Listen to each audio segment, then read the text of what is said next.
What's your name? George Snook. And how long have you worked at Packer? 25 years. What is your current job title? I'm a history teacher, upper school. And what did you do at Packers in the 90s? I was an upper school history teacher. Okay.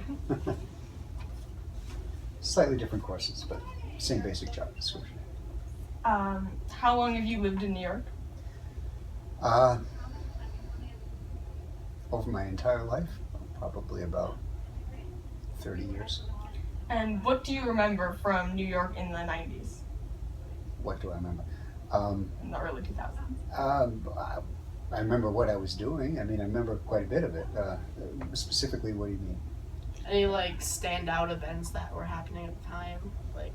What was New York like at the turn of the century? What was the kind of energy? It was probably a little bit edgier. There was probably a little bit less of the gentrification process that we see going on now around us. A little less affluent, but pretty much the same city. Always ever changing.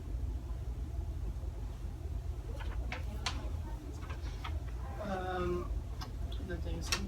Okay, so what were you doing when you heard of the attacks? What did you feel, and on a physical level? On a physical level, nothing.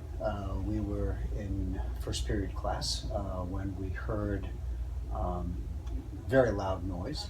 That was the buildings coming down. It was an advanced placement European history class. I remember we all stopped, sort of doing what we were doing, and the immediate thought that came to mind was there was construction right nearby. It sounded like that kind of a loud noise, but somewhat different in that it did get our attention. About, I would say, 10 minutes later, there were people coming by the hall, coming into the classroom. I don't remember who it was, but I think it was another teacher that said there had been a plane had flown into the World Trade Center, and that the buildings were in flames, and there was going to be a assembly soon afterwards, and it kind of created a bit of a shock in the class. And I remember a little bit later, I went with some of the staff up to the rooftop and looking in the direction of Manhattan and seeing massive clouds sort of looming over the buildings. And it was pretty apparent that it was a big catastrophe.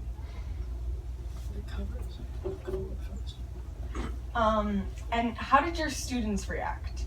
How did the high school students in your class react? Oh, it was as soon as we knew that it was both buildings had been hit by two planes, that this was not an accident, that it was in fact deliberate. It was pretty much shock and dismay, and a lot of anxiety. There were students that had parents that worked either there or in the vicinity, and I think there was one student in my class who actually had a parent that worked at the World Trade Center. Other people knew people, so there was a good deal of apprehension about what it meant. It was pretty obviously a terrorist attack almost immediately. Pretty much everybody who knew anything about politics at the time immediately came to the assumption that it was Al-Qaeda related. And that's the way the conversation went, pretty much immediately. And what was it like having to be in charge of the students when there was so much fear around and apprehension? Oh, I thought the students were quite easy to manage. I mean, everybody was extremely cooperative. There wasn't this kind of running through. I mean, there's a lot of conversation, obviously, and and fear, and it was instantly call your parents, make sure everybody knows you're there. Of course, none of the phones worked. That's one of the reasons we went up to the rooftop. Was one phone company did not have their systems on the World Trade Center. They were in Jersey, as I recall, and so there were a couple people who had phone access immediately, and so a number of us were calling family, and everybody was obviously worried about where their next of kin was.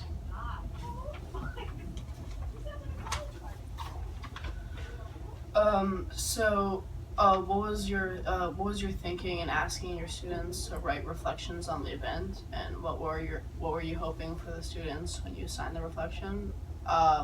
Were you hoping to create an historical record of the event, and did you write a reflection on the event? How did you feel the event personally affected you? Okay, there's a number of questions in Yeah. that question.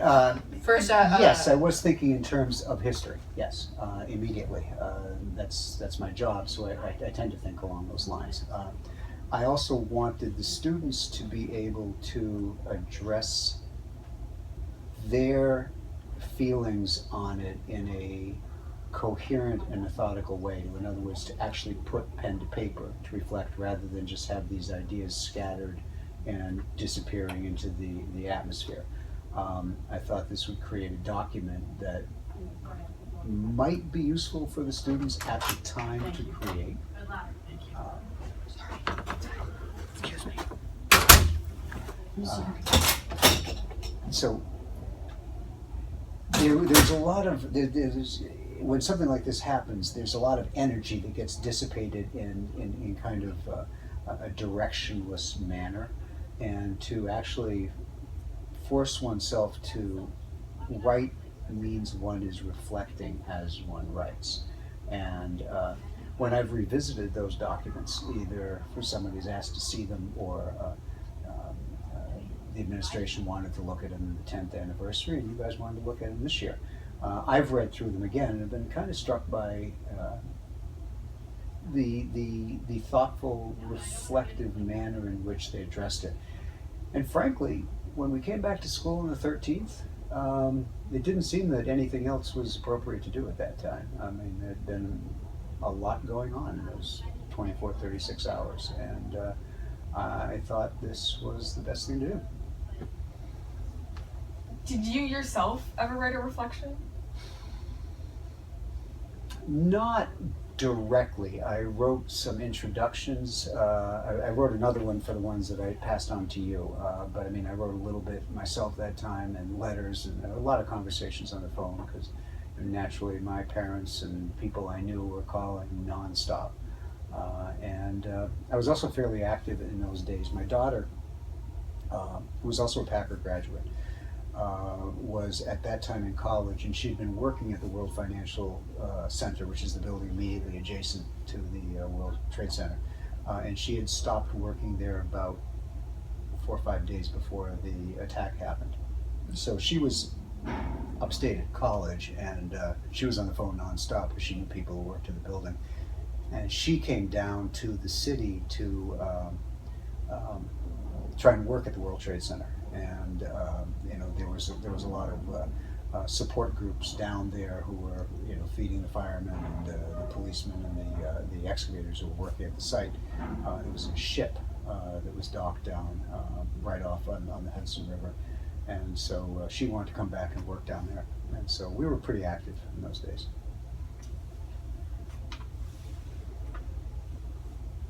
How does it feel? Does it feel different living in the city after the attacks than it did living in the city before? I don't think so.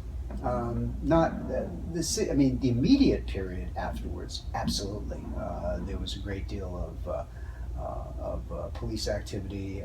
There was very limited movement below 14th Street, and certainly below Canal Street. There was almost none. Unless you actually lived there. So there was a lot of a sense of anticipation that there might be a follow-up attack immediately afterwards. There was that kind of stuff. A lot of tourism dropped off immediately. A lot less car traffic, a lot more foot traffic. But over the long run, no, New York just keeps rolling on. I mean, and if you really look at it historically, this is true of many cities that have suffered huge attacks historically. Whether you're talking about Berlin, London, Guernica, I mean, this is not the first city that suffered these kinds of attacks. And city people rebuilt, and you have it. Here we are again. Do you think Packer was impacted by the attacks at all? Sure. All the security measures and drills that we go through are actually really began back then. There was a sense that, how do we address an emergency in a way that is both responsible and coherent and effective? How do students get in touch with their parents? How do you vacate the premises if you need to? All of this kind of reflection really happened post 9/11.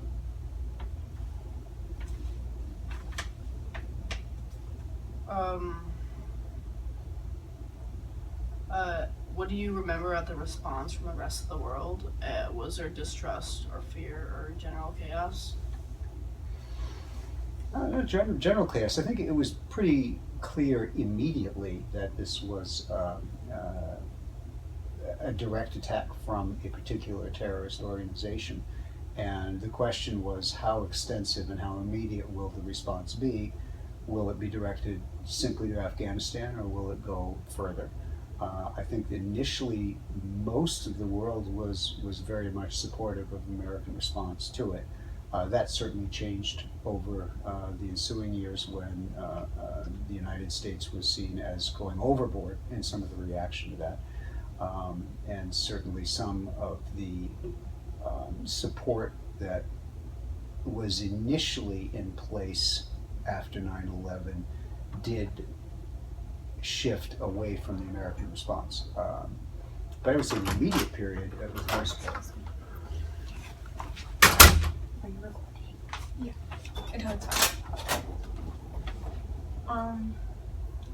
Do you think that your relationships with your students changed after the attack? And in particular, how do you think, if you had any Muslim students, how do you think they were affected by the attacks? I don't think that it really changed much at all. I mean, obviously that would be my perception. I'm not sure about how the students would. It'd be that'd be an interesting question to ask the students if their relationship to this. I don't think so, though. I think the school responded very, very effectively, and I was actually very proud of the way that the school handled it. Especially since we didn't have these protocols in place, so it was that we have today with all the emergency drills and everything else. So I thought it was actually rather efficiently done.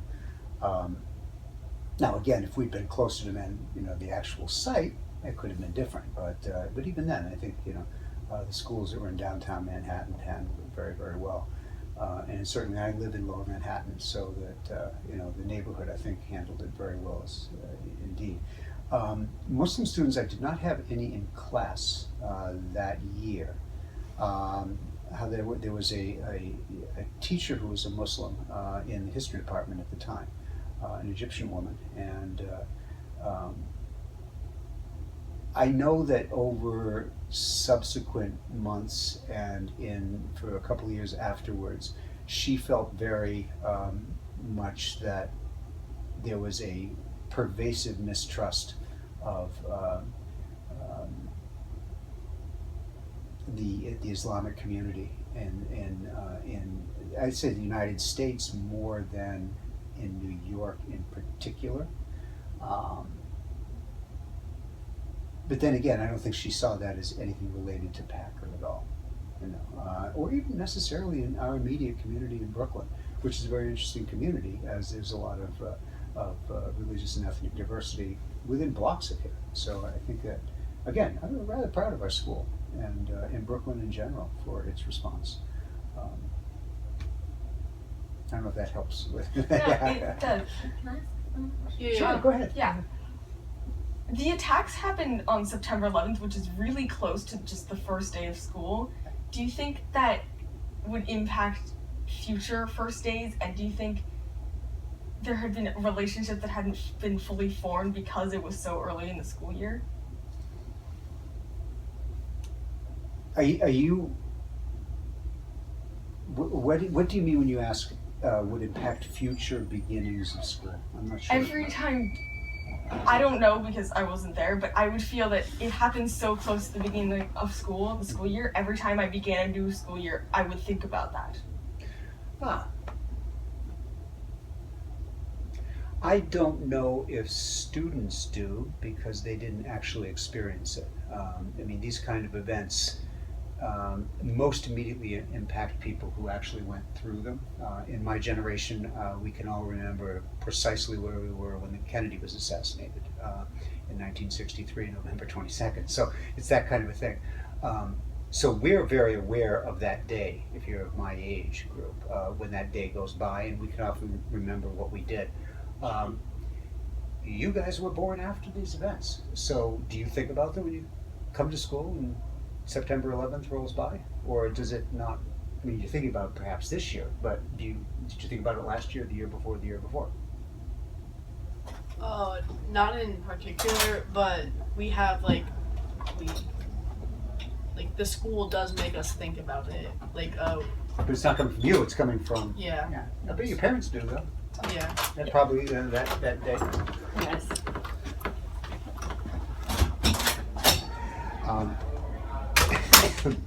I don't think about it in relationship to the beginning of the school, but when 9/11 goes by, I'm always aware of it. How do you think Packer appropriately remembers and recognizes the event? Yes. For a few years afterwards, there was a moment of silence in the chapel, but these events fade. They do, and I don't mean that in a negative way. It's just human nature. We recover from wounds. That's what we do as a species. If we didn't, think of everybody on the earth has suffered in some way, either personally or collectively. People who lived through the Holocaust, or people who lived through the Vietnam War, people who lived through the First World War. You go right down through history. What about people who lived through the decline of the Roman Empire or the Visigothic attacks? You move on with the reality that you're dealt, and So I do think it may change you, it may influence how you react to future events, but you pick up the pieces and you carry on. And that's what certainly New York has done. That's what London did after the Blitz. This is a side question from before. Sure, go ahead. Like an add-on. Yeah, go ahead. Did you see extended patriotism right after? Absolutely. I can, as I said, we went. My daughter and I actually went down to work for. She worked actually several days. I worked one day down at the site, and there was, American flags everywhere, and a tremendous amount of patriotism shown. And I'd say it went across the political spectrum. So there were people who were concerned about an overreaction, but that didn't mean that they didn't feel that somehow this was an attack on our entire society. Yeah, I'd say so. Alright.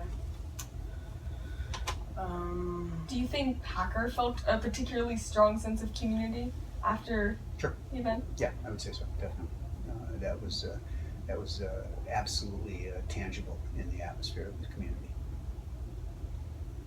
I was just wondering, 15 years after the attacks, how do you feel about this project taking place with students who I'm delighted. weren't even alive at the time learning about it? I'm delighted on a number of levels. One, I think it allows the students that I worked with to have some little influence over you guys. You're actually reading their words. And I don't know if you noticed that one of the people, did you go to the commencement event this year? Do you guys do that at the beginning, earlier in the year? Well, the commencement speaker at the beginning of the year was Josh Keating. He was one of the students in that class. Deborah Wool was in that class, and she's an actress that a lot of students probably do know of. So there's the way that these kids from Packers Past are speaking to you. There's a way you're learning how to do history, firsthand history. And to a history teacher, any way that you keep the past alive and learn from it is wonderful. It's a great opportunity. So yeah, I definitely am glad you guys are doing this project. Is there anything else you'd like to say? Because I think we are almost out of time. No, I'm fine. Well, thank you so much. It was a pleasure.